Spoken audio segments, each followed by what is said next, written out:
ह्याबद्दल मला पण तुम्ही म्हणता अशी मागाशी कुणीतरी बातमी दिली. एक तर तसा व्यवहारच तो झाला नाही. खरं तर त्याचं खरेदी खतच व्हायला नको होतं. ही कागदपत्र ज्यावेळेस बघितली ना, त्यावेळेस रजिस्ट्रारने त्याचं खरेदी खतच नोंदणीच कशी केली तेच कळत नाही. अशा बऱ्याच गोष्टी आहेत. परंतु मुख्यमंत्र्यांना माझ्या कानावर ही गोष्ट आली त्यावेळेस मी लगेचच सांगितलं, की कुणी जरी असलं तर त्याचं योग्य पद्धतीनं चौकशी झाली पाहिजे. कारण मला पण गेल्या 35 वर्षाच्या राजकीय जीवनामध्ये अनेकदा आरोप झाले. आरोप सिद्ध तर झालेच नाही, पण माझी बदनामी प्रचंड झाली. म्हणजे काही आरोपाच्या बद्दल तर निवडणुका जवळ आल्या की ते सुरूच व्हायचं. निवडणुका संपल्या की पुन्हा ते थंड व्हायचं.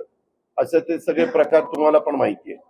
आता ह्यामध्ये म्हटलं याची नीट चौकशी म्हणजे जे काही चौकशी नियमाने करायची असते, ज्या डिपार्टमेंटची ती करा. ती त्याबद्दल मुख्यमंत्र्यांनी निर्णय घ्यावा. मुख्यमंत्र्यांनी निर्णय घेतला, एफ-आय-आर पण दाखल केला.